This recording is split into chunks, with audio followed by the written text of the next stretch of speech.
समाज कल्याण विभाग की सचिव श्रीमती वंदना प्रियसी जी, श्री योगेश कुमार सागर जी जो निदेशक हैं, और मंच पर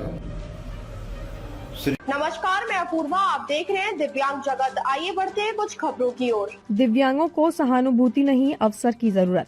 समाज कल्याण विभाग के माननीय मंत्री श्री मदन सहनी ने दिव्यांगजन महोत्सव के अवसर पर कहा कि दिव्यांगजनों को सहानुभूति नहीं बल्कि अवसर और सम्मान की आवश्यकता है। राज्य सरकार दिव्यांगजनों के कल्याण एवं सशक्तिकरण के लिए पूर्णतः प्रतिबद्ध है। दिव्यांगजनों की रचनात्मक प्रतिभा एवं क्षमताओं को मंच प्रदान करना सरकार की प्राथमिकता है। वर्ष 2025-26 में दिव्यांगजनों के लिए 2 नई योजनाएं प्रारंभ की गई हैं, जिनका उद्देश्य उन्हें रोजगार, स्वावलंबन एवं आगे बढ़ने के अवसर उपलब्ध कराना है। साथ ही दिव्यांगजनों हेतु सहायक उपकरणों की पात्रता शर्तों में संशोधन किया गया है, जिससे अधिकाधिक जरूरतमंद लाभान्वित हो सके। राज्य सरकार का संकल्प है कि दिव्यांगजन किसी भी क्षेत्र में स्वयं को सामान्य नागरिकों से कम न समझें बल्कि समान अवसरों के साथ आगे बढ़ें। आज के इस दिव्यांगजन महोत्सव के अवसर पर समाज कल्याण विभाग की सचिव श्रीमती वंदना प्रियसी जी, श्री योगेश कुमार सागर जी जो निदेशक हैं, और मंच पर श्री दिवाकर शर्मा जी, जिनका गायन आपने सुना। हम लोग तो इनको टेलीविज़न में लगातार सुने हैं पूरे परिवार के साथ। आज हम लोग को खुशी है कि हम लोग के बीच यहाँ आकर के और अपनी बातों को आप लोगों के बीच में रखे हैं। हम इनको बिहार के धरती पर, पटना की धरती पर भी स्वागत करते हैं। सुश्री गोल्डी कुमारी का भी हम लोग स्वागत करते हैं। श्री शैलेश कुमार जी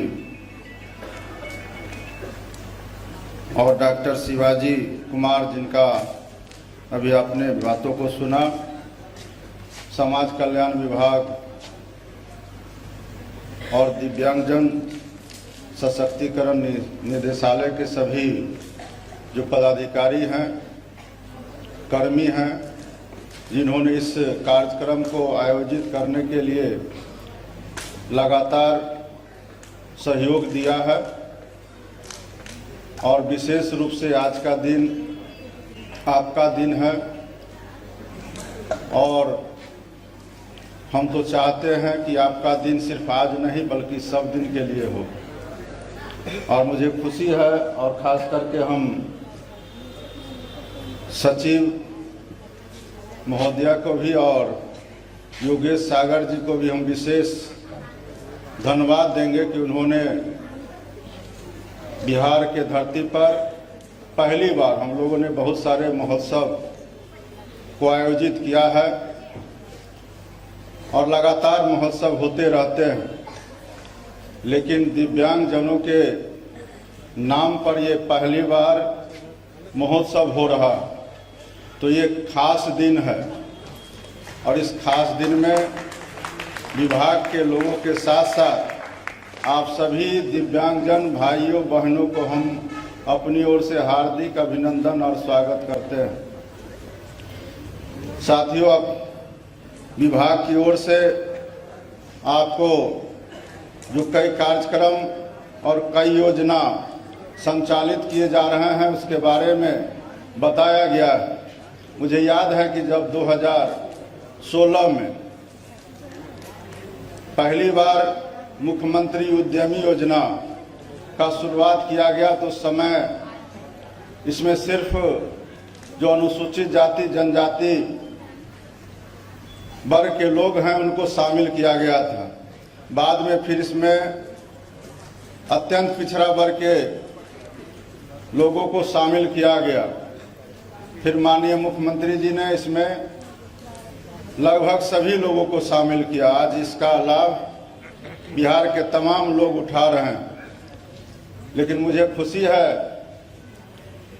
कि समाज कल्याण विभाग पहली बार आप सभी दिव्यांगजनों के लिए जो मुख्यमंत्री उद्यमी योजना है उसमें आपको शामिल किया गया है और आपको इसके तहत सरकार के द्वारा 10 लाख रुपया की राशि दी जाएगी और उससे आप अपने पसंद की जो काम है उसको आप कर सकते हैं और इसमें 5 लाख रुपया अनुदान के तौर पर और 5 लाख रुपया आप 84 किस्त में जब आपका काम व्यापार चलने लगेगा तो 1 साल के बाद आपको 84 किस्त में इसको वापस करना है। तो ये सुनहरा अवसर है, इसका लाभ हम लोग चाहते हैं कि ज़्यादा से ज़्यादा हमारे दिव्यांगजन भाई उठावे। दूसरा योजना जिसकी चर्चा सचिव महोदया ने भी की है, मुख्यमंत्री सिविल सेवा प्रोत्साहन योजना, और इसमें भी पहले से ही विभाग के द्वारा महिलाओं को इसका लाभ दिया जा रहा है। जब बीपीएससी पीटी पास करने पर, यूपीएससी पीटी पास करने पर 50,000 और 1 लाख की राशि दी जाती है और हम लोग को खुशी इस बात का है कि सिर्फ हम लोग राशि नहीं दे रहे हैं बल्कि इनका लाभ जिनको मिल रहा है वो अंतिम रूप से सफल भी हो रहे हैं।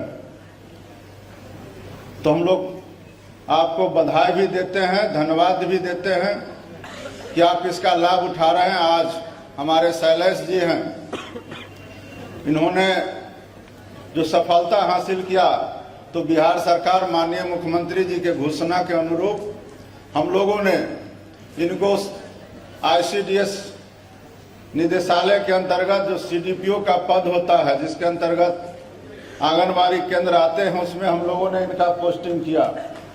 और ये हम लोग के लिए, ये इनके लिए नहीं, ये समाज कल्याण विभाग के लिए भी सौभाग्य की बात है कि एक अंतर्राष्ट्रीय खिलाड़ी को हम लोगों ने अवसर दिया है अपने विभाग में।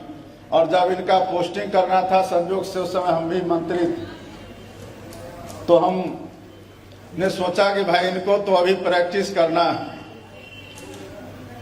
तो पटना के सबसे करीब जगह जो हमने देखा कि जहां खाली है वहीं इनका पोस्टिंग किया जाए और हम लोगों ने पूरी तरह से इनको फ्री किया कि आप काम करें या नहीं करें, आप अपना प्रैक्टिस जारी रखें। आज हम लोग के बीच में है तो खुशी है। बिहार के अंदर में जो हमारे दिव्यांगजन हैं उनके लिए बहुत सारे उपकरण आते हैं। उसमें जब हम विभाग के मंत्री बने थे तो एक स्टूडेंट हमारे पास आए थे कि हमको मोटराइज ट्राईसाइकिल चाहिए। तो हमने राजकुमार जी उस समय डायरेक्टर थे विभाग में, हम उनको फोन करके जानकारी हासिल की तो उन्होंने बताया कि जो विशिष्ट तरह के दिव्यांग होते हैं उनको दिया जाता। हमने सोचा कि भाई दिव्यांग में भी विशिष्ट दिव्यांग क्या होता है, दिव्यांग तो दिव्यांग होते हैं। फिर बाद में माननीय मुख्यमंत्री जी के निर्देशन में विभाग के द्वारा इसको लागू किया गया और आज हम लोग को यह कहते हुए खुशी हो रहा है कि मात्र 3 साल के अंदर में हम लोगों ने मोटराइज ट्राईसाइकिल लगभग 31,000 से ज़्यादा स्वीकृत किए हैं और 28,577 दिव्यांगजन को हम लोगों ने मोटराइज ट्राईसाइकिल पहुंचाने का काम किया। 17 लाख से ज़्यादा उपकरण हम लोगों ने वितरण करने का काम किया। हम एक बार पटना एम्स में गए हुए थे तो हमने वहां कहा दिव्यांग भी 2 तरह के होते हैं, एक तो जन्मजात दिव्यांग होते हैं और दूसरे बहुत सारे ऐसे भी होते हैं जो दुर्घटना के बाद या बीमारी के बाद भी, कई बीमारी के बाद भी लोग दिव्यांगता के शिकार हो जाते हैं। बहुत सारे लोग अस्पताल में भर्ती होते हैं और जो उनका इलाज करते हैं उनको पता होता है कि ये मरीज बाद में चल करके चल पाएंगे या नहीं चल पाएंगे, पूरी तरह ठीक हो पाएंगे या नहीं हो पाएंगे। हमने वहाँ यह सुझाव दिया था कि आप यह व्यवस्था कीजिए। अब तक के लिए बस इतना ही। आगे खबरों को देखने के लिए हमारे चैनल को लाइक करें, शेयर करें, सब्सक्राइब करें। नमस्कार।